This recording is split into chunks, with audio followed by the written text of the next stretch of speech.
Santiago de Querétaro es una ciudad que refleja el carácter de los queretanos. Es una ciudad que recibe todas las expresiones sociales y culturales que le sumen a su grandeza, convirtiéndola en una ciudad sincretista, en una ciudad de matices. En ella hay desarrollo económico y social. También hay una muy variada riqueza cultural, y estos dos factores han hecho que una disciplina florezca a la par de las grandes ciudades del mundo. En capítulos anteriores hemos desarrollado temas actuales referentes a la cultura que hoy impera en Querétaro, sin reconocer a quienes estuvieron antes forjando la senda para los logros actuales. Hoy los invito a conocer a los actores del arte del siglo XX en Querétaro.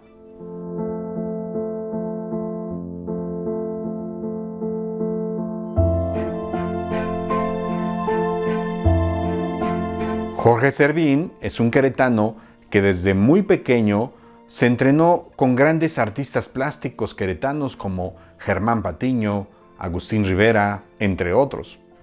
Su vida la entregó a la docencia a través de la pintura en la Academia de Bellas Artes, forjando a los grandes artistas de hoy.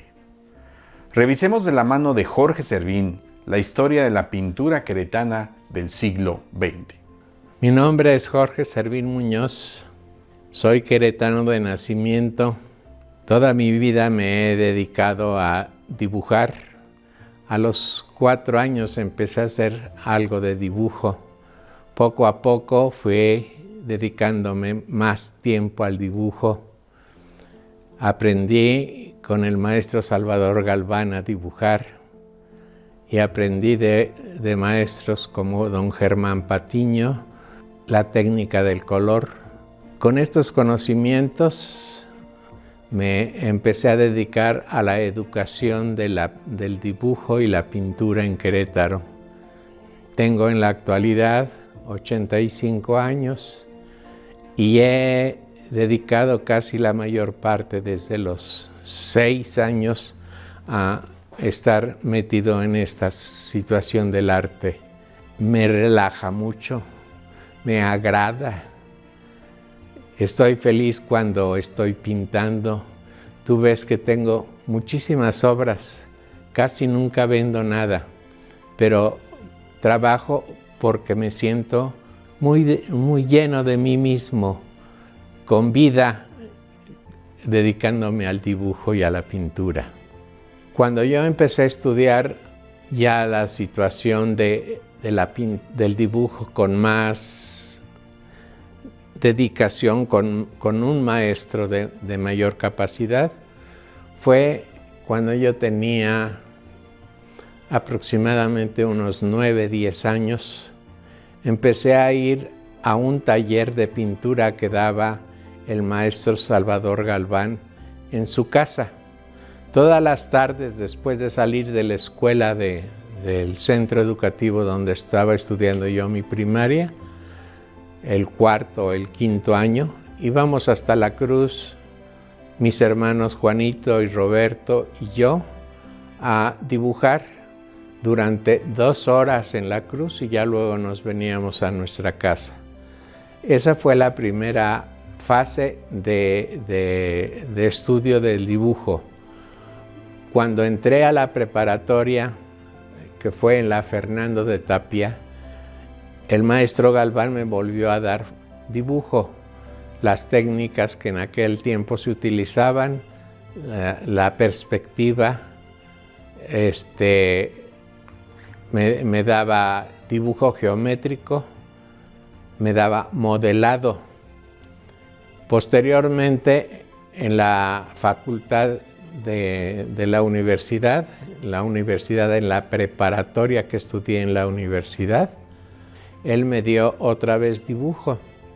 Entonces llegó un momento en que para él era de sus alumnos más distinguidos y resultó que se cambió el Instituto Plancarte, que estaba en el centro, enfrente del Templo de San Antonio, se cambió a la colonia Cimatario. En ese cambio el maestro ya estaba cansado, me habló y me dijo: quiero que me hagas favor de suplirme en el Plancarte. Y fui a suplirlo, a dar clases en el Plancarte. De allí me fui extendiendo, recorrí todas las escuelas de Querétaro, el centro educativo, fui maestro en el Plancarte, en el Alma Muriel, en el 5 de Mayo, en el Instituto La Paz. En todos ellos era maestro de dibujo o de pintura o de modelado, según lo que el maestro quería realizar. Posteriormente empecé a entrar a un grupo en el que había una serie de personajes queretanos de aquella época, médicos, ingenieros, trabajadores del Estado. Entre ellos recuerdo a mi papá José Antonio Servín Lozada, a Agustín Rivera, a don Adolfo X Blanco, a Roberto Escoto, al doctor Pedro Maciel, al poeta queretano, muchas veces nombrado como poeta especial con florilegios que hacía, a don Pablo Cabrera. Ese grupito había historiadores, había periodistas, había dibujantes y pintores que platicaban en un grupo agradable de arte, de historia, de costumbres queretanas, de periodos de guerra en Querétaro, de cualquier tema que fuera educativo se platicaba. Y entre ellos el maestro Germán Patiño nos daba técnica del color y luego pasábamos a un taller a dibujar. Dibujábamos un rato. Con ese taller, pues seguí creciendo más y más. Salíamos a hacer paisajes queretanos. Estábamos acostumbrados a ir al lugar y dibujar en el lugar. En la actualidad ya no se usa eso, ya te puedes auxiliar de una fotografía, de una buena fotografía, para poder realizar tus obras. Yo me acuerdo que entre todos los maestros que estaban ahí pintando en ese grupo, que después fueron a formar Bellas Artes, el Instituto de Bellas Artes, cuando la Universidad Autónoma de Querétaro se convirtió en eso, en una universidad. Todavía no era autónoma, nada más universidad. Se creó Bellas Artes como una dependencia de la universidad. En esa época, la mayor parte de los trabajos que yo recuerdo haber visto de Agustín Rivera, del mismo maestro Patiño, eran rinconcitos, pilas de Querétaro, fuentes, ventanas, puertas, iglesias, que si tú analizas mi pintura, en la mayor parte de mi pintura, eso es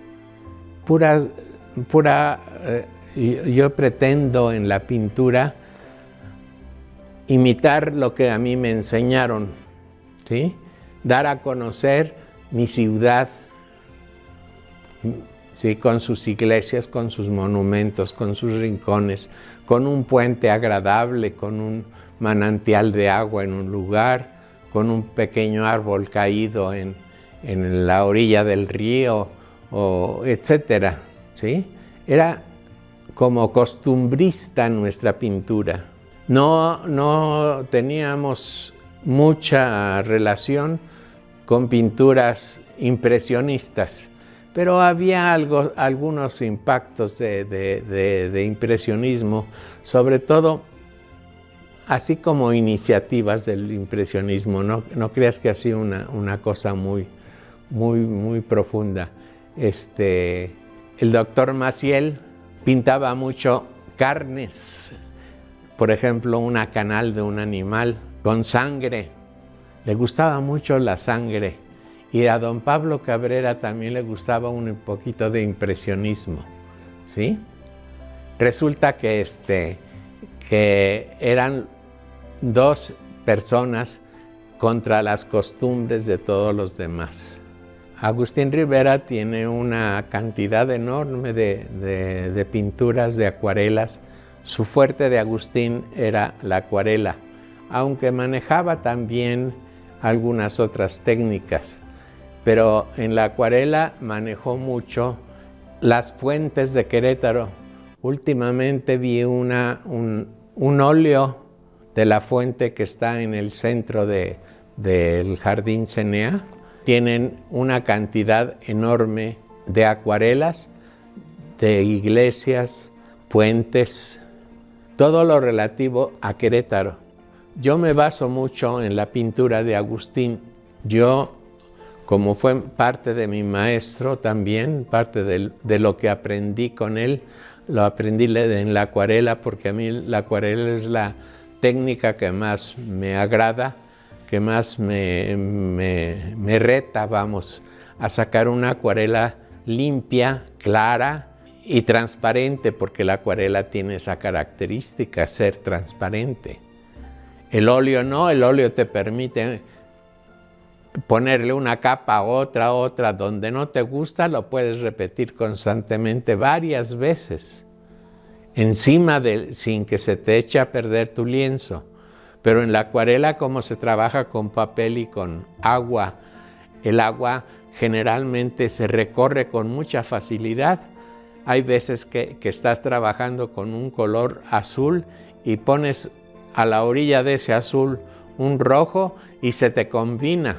Entonces hay que manejarla con una precisión, una exactitud.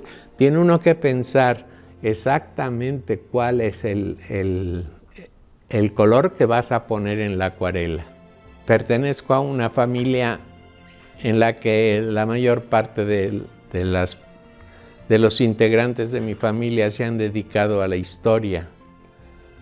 Mi papá fue historiador, Roberto, mi hermano, fue historiador. Mi hermana Lolita estudió una especialidad en historia de Querétaro y platicamos muy agradablemente de las situaciones, de los lugares, y yo quisiera en algún momento poder dejar como herencia de Querétaro un retrato de aquella época que yo he vivido en mis pinturas, en mis acuarelas, en mis óleos, en mis cintas chinas o también en el pastel.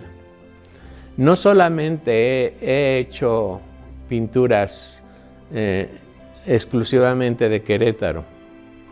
Cuando he tenido oportunidad de viajar al extranjero, he sentido yo como una madurez diferente cuando te enfrentas a los paisajes europeos, cuando te enfrentas a los paisajes centroamericanos, ¿sí? A Canadá, cuando te encuentras y ves ese paisaje diferente, porque para mí el viajar es identificar el color, el arco iris, el círculo cromático en cada paisaje que tomo. Actualmente me baso mucho en la fotografía para hacer mis acuarelas, para hacer mis óleos, y yo siento el colorido de la fotografía muy agradable. En esa época también hubo un personaje está todavía un personaje muy especial, Jesús Águila. El maestro Águila es acuarelista también. Es igual que nosotros, la mayor parte de sus cuadros se venden en San Miguel Allende. El maestro Blanco también vendió sus cuadros en San Miguel Allende. Y tuve la oportunidad de visitar su taller. Tenía un taller para trabajar en la mañana por la luz y un taller para trabajar en la tarde por la luz, diferentes.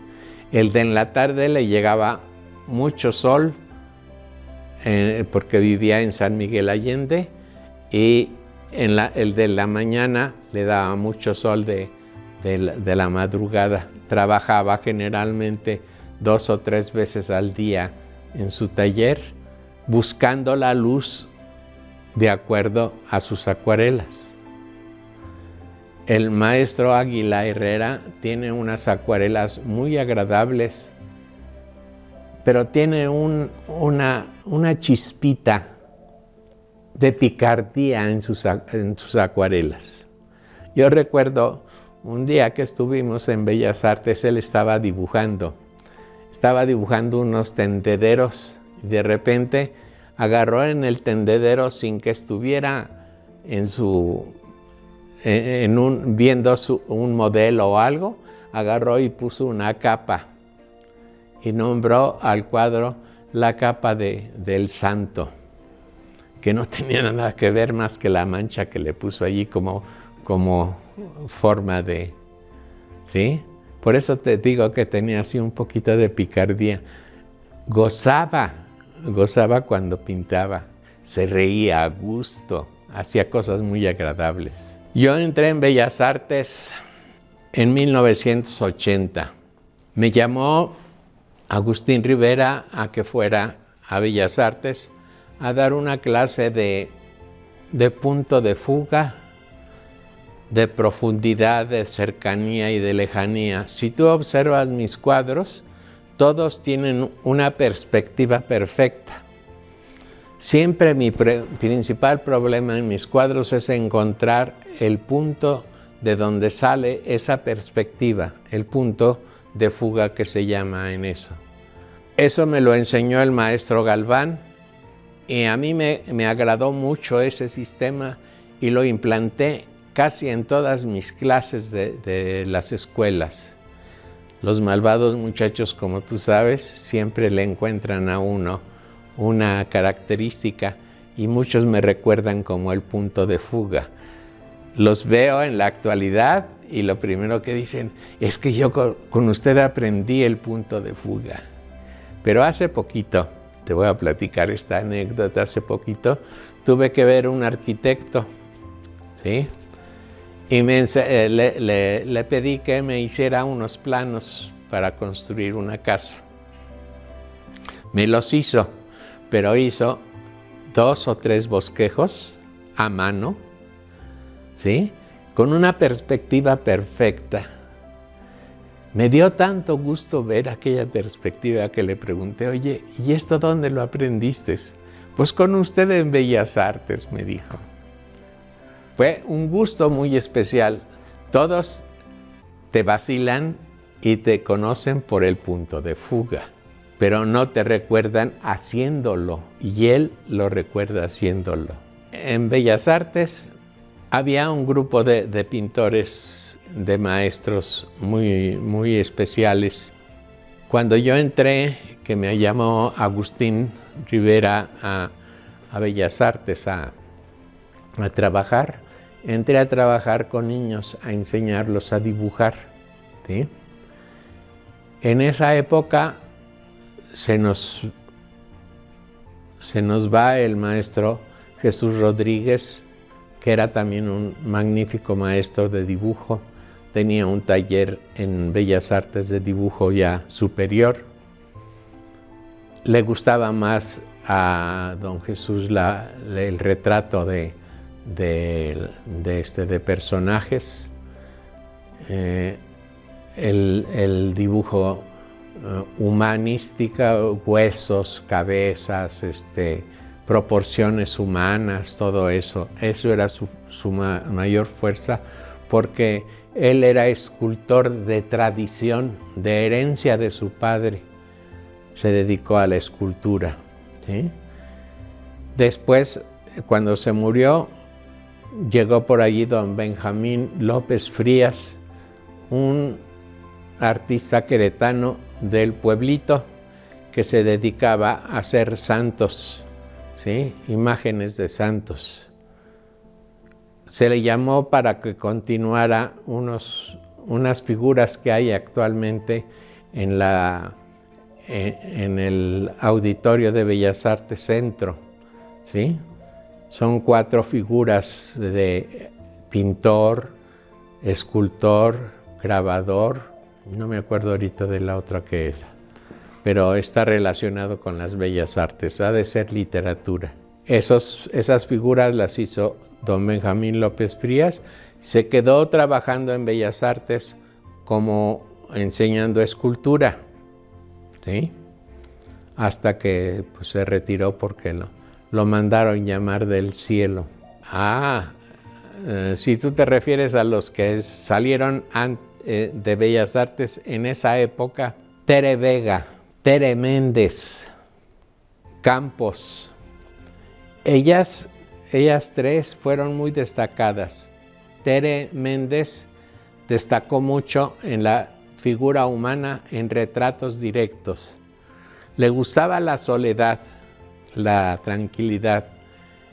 Hacía sus retratos con el modelo sentado allí en Bellas Artes. Para que no fueran los muchachitos y los jovencitos a ir a verla, pedía permiso de entrar a trabajar con esos personajes cuando hacía esos retratos a las 10, 11 de la noche. Y se sentaba el modelo y ella empezaba a hacer su trabajo.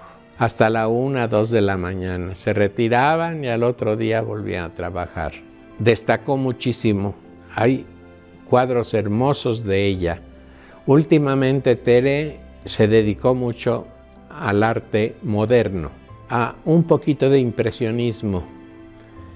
Y últimamente se retiró a la Sierra de Querétaro a vivir por allí en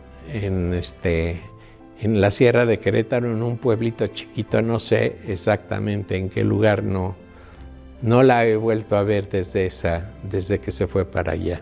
Tere Vega y Campos hicieron unos cuadros de las misiones de Querétaro, asesoradas por Agustín Rivera, que se fueron a España. Los llevó el gobernador de Querétaro, que estaba en esa época. A partir de esa época, de esas 3 personas que te digo, son los que más han destacado. Seguían trabajando, por ejemplo, Escoto seguía trabajando y pintando mucho. El maestro Blanco estuvo en el grupo de trabajo que había en el Museo Regional. A partir de esa época empezó a correr un rumor en la Escuela de Bellas Artes que se iba a cerrar porque el Consejo Universitario había encontrado que tenía un gasto muy fuerte de Bellas Artes y que no producía títulos. Y parece que para las universidades el producir títulos profesionales es el fin principal, dar ingenieros, químicos, contadores, abogados con un título profesional, y Bellas Artes no daba títulos profesionales. Entonces había la idea de hacerla desaparecer. En la época de Agustín Rivera empezó ese rumor. Posteriormente le tocó al profesor Luis Olvera Montaño el resolver parte del problema. Y se creó la Escuela de Diseño de Artes Visuales de Querétaro, con título profesional, con una currícula completa de profesional, abarcando varios temas la currícula. En ese momento pues se acabó el taller de Querétaro, el taller inicial de la pintura queretana. Y con esto cerramos un ciclo de programas que buscaron exponer la diversidad de la cultura queretana en un primer plano. Esperemos que con ellos podamos abrir nuevos horizontes para seguir explorando esta ciudad de matices.